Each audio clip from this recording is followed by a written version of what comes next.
So it's time to jump into my 17th ever anime, and that's Black Clover. I finished the Magic Knight's exam arc, and it's time to talk about it. So, what I'm going to do here is review it, recap it, and talk about things I liked from this entire first arc, and then we'll be talking about each arc going forward, right after I finish hitting it in my anime reacts. Let's jump into the Magic Knight's entrance exam arc for Black Clover. Welcome to NonStopAntonio, where I talk about everything nerdy. I love Marvel, DC, and anime, and if you do too, I hope you enjoy this video. So with this being the first arc of the show, we're gonna get introduced to our main characters, Asta and Yuno. At first, I completely thought they were brothers, but then it was confirmed they were not. However, they are just lowly commoners who live in the Forsaken Realm in the Clover Kingdom, in a village called Hage Village. Coincidentally enough, this is the village where the first Wizard King slayed a giant demon, and the skull is left there in remnants.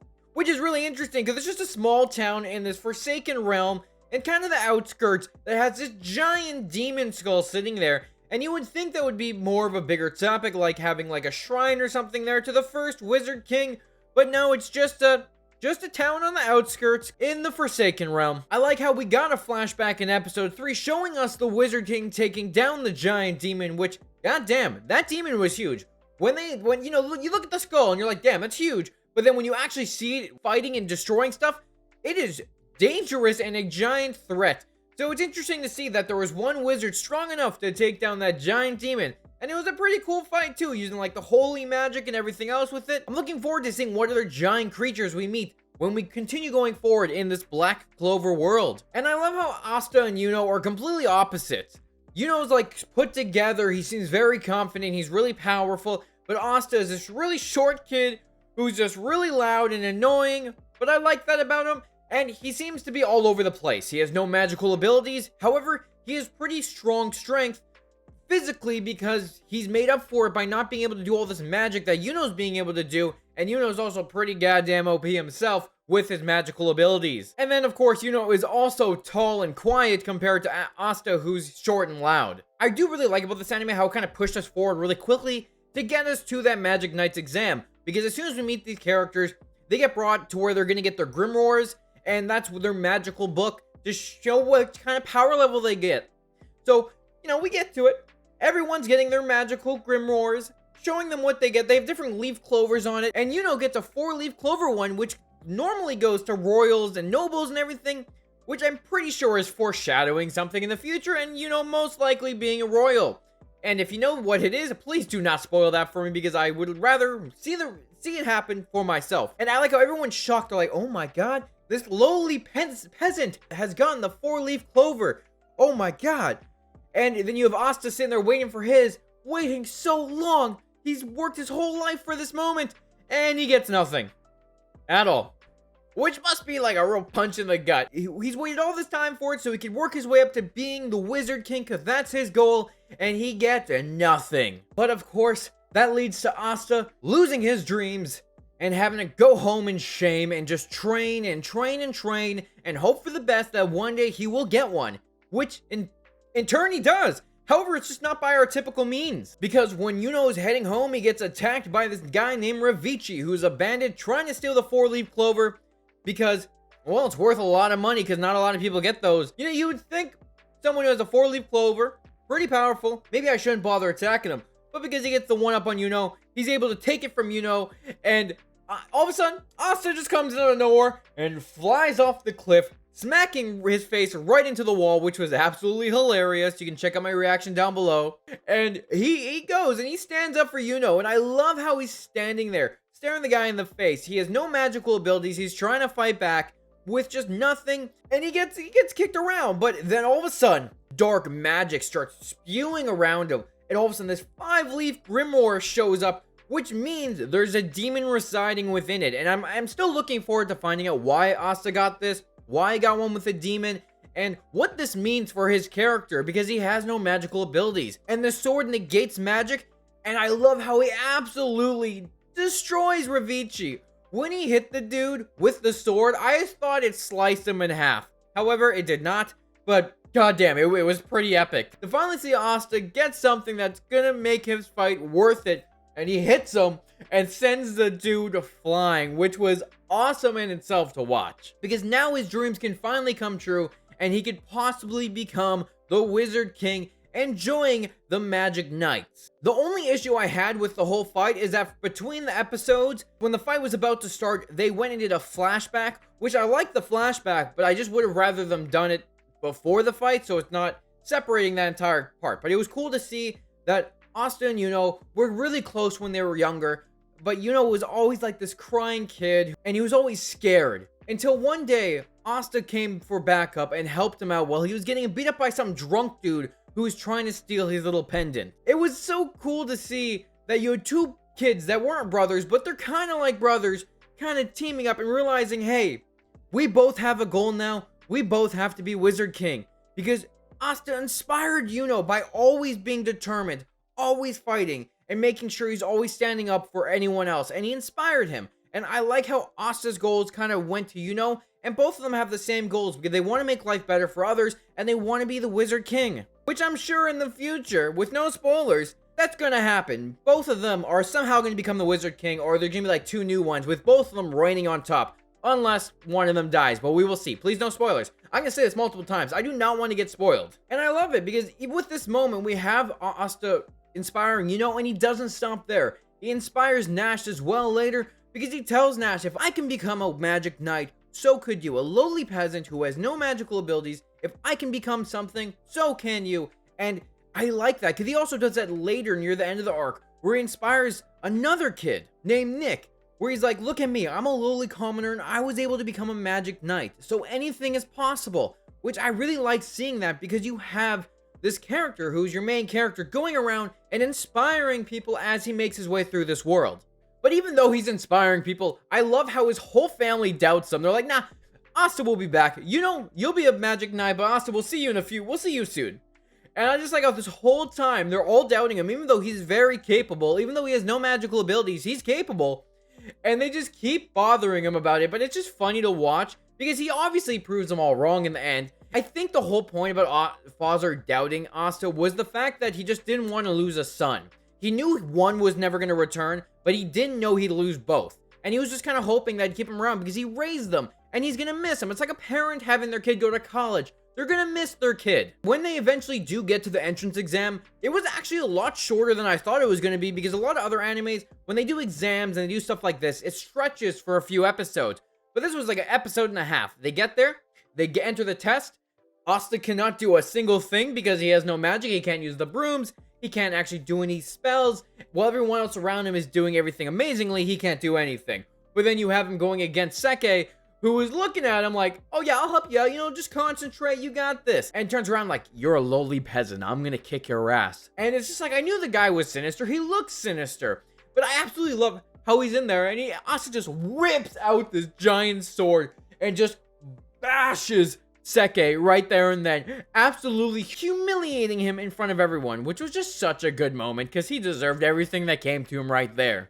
And I like how before anything even started with the exam, you had Yami show up and intimidate Asta. He's just standing there. The one Magic Knight squad that looks super unprofessional, the Black Bulls, compared to everyone else who looks like a high noble. And Yami's just there with a little cloak on his shoulder with like a beat up t-shirt, but he looks intimidating as shit. And I like his character right off the bat. As soon as I met him, I liked him. And I knew Asta was going to join that group because he's kind of like an outcast. He seems off, and he wouldn't make sense for him to fit in any of the noble groups, but it did make sense for him to fit into the Black Bulls. Let's jump back to the exam. Of course, Asta's not able to do anything, and it's hilarious, but Yuno looks like the star pupil. He's able to do every single thing. And I like how Salem comes in, and he's seriously doubting Yuno like 100%, doesn't realize that this guy is super powerful. He just thinks he's a lowly commoner. And Yuno goes over and just whoops his ass like no tomorrow, which was such a good moment, because you have Asta and Yuno coming into this thing where you have all these guys who are like high and nobly and royal, and you have two peasants who absolutely kick everyone's ass that they fight against, which was just so cool to watch, showing that you could come from nothing and still be better than everyone else who thinks they're better than everyone else. And during the exam as well, when we first see Noelle, who we didn't know who it was, and we realized she's part of one of the royal families, I thought that the only reason that she was down there was because she thought, I need to participate.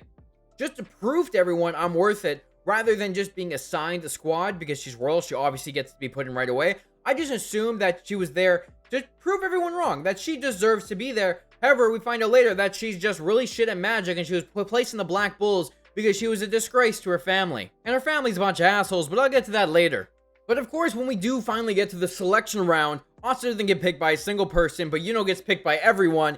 Yuno picks the Golden Dawns, who is probably his fastest way to get to the Wizard King, but Asta gets chosen by no one, except Yami jumps down and pretty much says, "You don't have a choice, you're coming with me." Which I really like the moment, because I think even though Asta was taking a punch to the gut, he wasn't going to get what he wanted. He looked like he was going to fail right there and then. Someone was able to take a chance on him, probably because he saw how freakishly strong Asta is, and he was ready to take him in because he knew, he has a sword that negates magic. That could become useful in the future. And I'm looking forward to finding out more about Yami, because it seems like everyone loves him, because when we do get to the Black Bulls, the whole group jumps to him to say hi, and they all want to talk to him and ask him to do the things that they like to do so that he can participate with them, but he doesn't give a shit because he's all hard and cool on the exterior. So I think that something else is going on here, and I can't wait to find out if he's actually truly a big softy underneath everything. And I love when he tells Asta at the very end of the episode, "Welcome to the worst Magic Knight squad," because they're just a bunch of outcasts and misfits, which I am absolutely a sucker for when it comes for anime. Honestly, any TV show, I'm a sucker for a band of misfits. And then when we get to meet some of the Black Bulls, because not all of them were there when Asta arrived, we got Luck, who always wants to fight and has a fun time doing it. We have Magna, who seems like more of a delinquent, who's hard-headed and very loud, which I think him and Asta are gonna be good friends. We have Gordon, who seems like a very dark and scary dude, but underneath he seems like a nice guy who just wants to have friends, because you always hear little whispers of him be like, "Hey, we can hang out." So I think he's gonna be an interesting character. I'm waiting for all these characters to grow together and kind of learn to bond as like a family in a sense. Then you have Ghosh. I have no idea if I'm pronouncing that right, but he's weirdly obsessed with his little sister. You have Charmy, who's really short and adorable, who really likes to eat food, and I'm kind of curious to find out why she likes to eat food so much. Then you have Gray, the big mysterious dude, and then Vanessa, who's a drunk girl who dresses very inappropriately.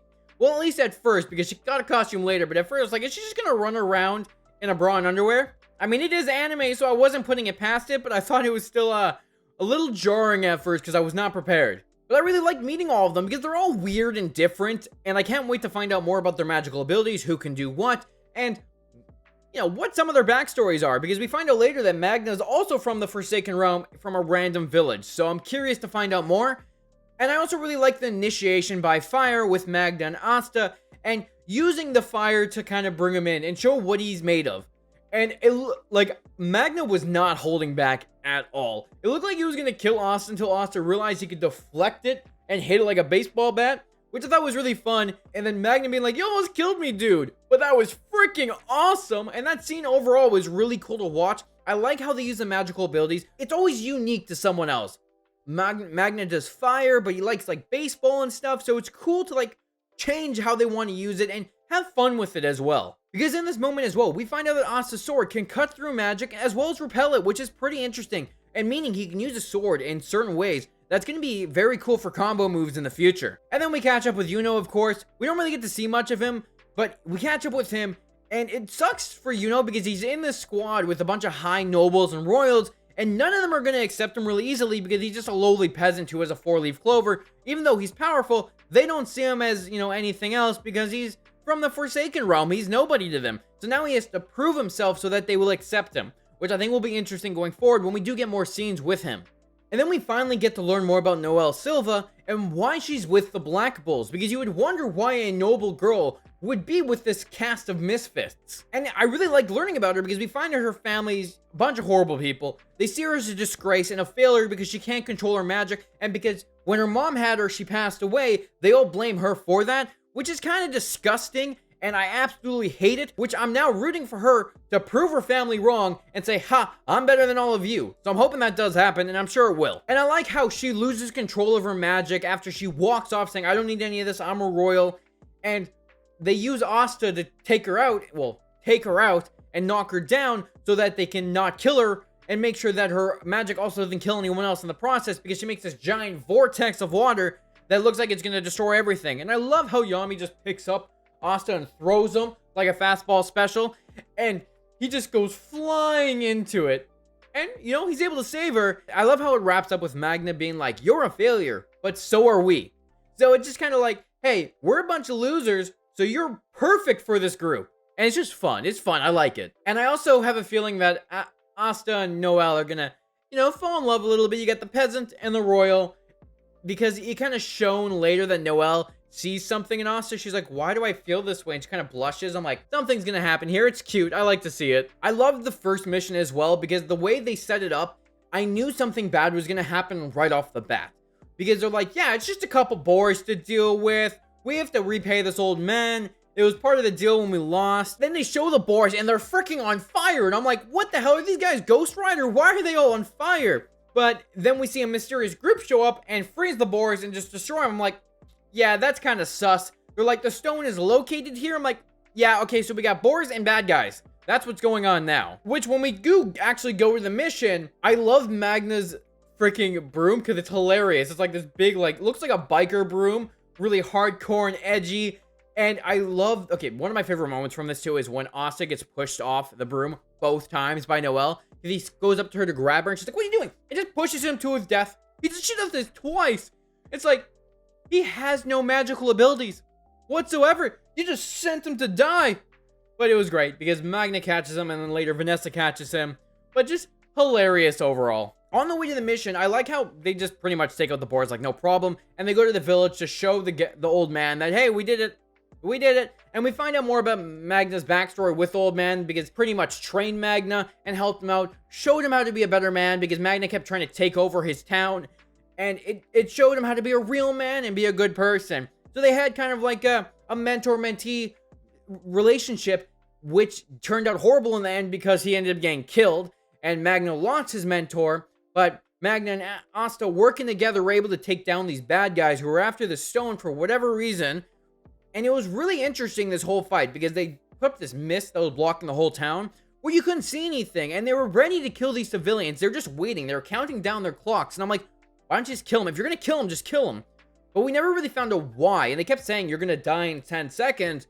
But no one ever ended up dying. So I feel like they were just trying to find the magic stone that would somehow increase their power. However, again, we never found out what was going on with that in this arc yet. We just found it after they finished the fight, which the fight itself was really cool. Watching Asta and Magna work together, Noelle getting her hero moment, and protecting the entire town from ice when she realizes that she has to stay, when she almost runs away. When the little girl looks up at her and says, please save us. I thought she was going to run away. However, she turns around and gets her hero moment, like I said, and saves them all. But then you have Asta taking blows, getting stabbed, but still going back to fight the dude. Not even worried about himself. And then him and Magna doing the initiation by completely missing the fireballs and then smacking it back. Which I absolutely loved seeing them use their moves in a cool combo way. Which again, I said earlier, I'm really looking forward to how they're going to deal with that later on. But back to the stone. I love how at the end, that Asta's little anti-bird that's hanging out with them gives them the stone, but no one even knows what the stone is for. They just, the bird takes it and that's it. They're like, oh, look at the cool little stone. Let's go home. And now they have a stone, which they have no idea what it's for. But the Golden Dawns, someone in their group is working to collect all these stones so they can resurrect their master. However, part of me feels like if you get it, you can control the magic in the world and kind of destroy it or something like that. It's kind of like collecting the Infinity Stones and snapping half a life out of the universe. So I'm very intrigued because they never wrapped it up, and I'm assuming this is the overall plot of the next few arcs, where we're going to be slowly meeting these stones. I think that Yuno has one of the stones, that's what his pendant's for, but nothing's been confirmed yet. That episode right after, where it's kind of like a nice break from the fighting and going into what's happening afterwards, where they go shopping, was really fun, because you see like all the gang from the other Black Bulls kind of go around, and I love how Charmy's just at the, like a little butcher shop, just eating food really quickly, which is hilarious, and we get a glimpse of one more Black Bull. Don't know who she is, still we saw her. And I like how we run into Seke. So jealous of Asta because he's with a couple pretty girls in his eyes, but and Vanessa and Noelle just look at him like, get away from us, you insect. Like, you're gross. What are you doing? You're weird. And the only reason Seke's there is because he's looking for a bandit who's been stealing from people. And I love how when the bandit mugger or whatever steals from an old lady, Asta's the first one to go after them and chase them down and knock them down, because Asta is a goddamn hero. And I like how Seke takes the glory, gets stabbed, and thinks he's gonna die, and he's like, no, Asta, please, complete my goal for me, achieve the best. And Asta's like, no, you're gonna be fine. You can do your own goal. Don't put that on me. Which just leads to Vanessa being like, it's just a numbing poison, dude. You're gonna be fine. What's wrong with you? I like this anime because even with all the serious stuff going on, there's still a lot of hilarious moments throughout it. But it has great action, it's funny, and it has some great moments for characters already. And we're only like 12 episodes in. And I like how during all of this too, Asta buys his first thing ever. Like, he's never bought anything before because he's never had any money. And the money he did get, he sent most of it home away to the family. But he got to spend it on himself a little bit. And he bought this little cute toy. That's it. This is a ridiculous looking toy. But it's kind of nice to see this someone who's never had any money spend something on themselves for once. And I like how the little old lady ends up turning out to be the Wizard King, who is just trying to experience new magic, is now interested in Asta because Asta has something about him that's unique, especially with the sword that no one's probably seen before, and him being probably one of the rare people who has no magical abilities. The Wizard King is interested in him, and he's also interested in Yuno because right then we see Yuno going on his first mission ever. And right off the bat with this mission, because he's escorting Salem, the dude he beat during the exams, like, I knew something was wrong right off the bat because Salem kept asking Yuno, hey, where do you live? What's your magical abilities? How does it, like, he keeps asking him all these personal questions about him, trying to get his interest about him while they're leading him to this other kingdom or town. And, you know, they're worried about being attacked by bandits, but the bandits aren't actually after Salem. It was all set up by Salem to go after Yuno. And I thought, oh, they're after Yuno to take the pendant because they're working with the Golden Dawns, and that's a magical stone. I was wrong. Well, I was wrong for there then. The only reason Salem was asking all those questions is because he wanted to take Yuno down in his four-leaf clover grimoire with him. And because the bandits only went after Yuno, everyone was able to piece it together eventually, but they were after the freaking four-leaf clover, and they wanted that. They didn't really care about the pendant at all. And no one cared about Salem because he's the one that set it all up. But like, I kept getting more and more sus, especially when Salem's insisted on going back to Hage Village and staying there and trying to get to know his family, getting to know Sister Lily, and then giving Sister Lily his jacket when she went outside. I'm like, that's a setup. He did that, and then she gets taken. Which leads to just some great moments with Yuno being like, nah, I'm not going to follow your orders, Klaus. I'm going to save Sister Lily. She's my family. I'm going after her. He didn't say that, but that's how I saw it. And I like Klaus like, you can get arrested for this. This is disobeying orders. He's like, I don't care. And he just flies off and absolutely just decimates all of those bandits. Like, no problem. Dude's kicking their asses left and goddamn right with no freaking problem. Yuno is a goddamn badass and didn't have an issue with taking them out whatsoever. And then we do get the reveal that it was all Salem because Klaus puts it together and him and Mimosa get the information out of Salem by Mimosa using her powers that turns the dude into like a plant to make him talk, which was just weird, but I love it. And in the end, you kind of could see that Klaus is kind of growing on Yuno. Like, he kind of likes Yuno after everything, even though he was kind of being a dick and I wasn't really liking him. After the whole situation, it's like, you could kind of see him start to respect Yuno a little bit, even though Yuno doesn't seem to respect Klaus whatsoever. And I love how even Yuno's like, we'll let them go, just don't come back to the village. And Salem's like, nah, I'm coming after you, I'm gonna beat you up. And Sister Lily just freaking sends him flying, which gives us Sister Lily a nice hero moment and shows that she's not something to be messed with either. And we get the big reveal. It turns out the entire freaking time that the Wizard King was watching them, and if they really needed help, he would have stepped in.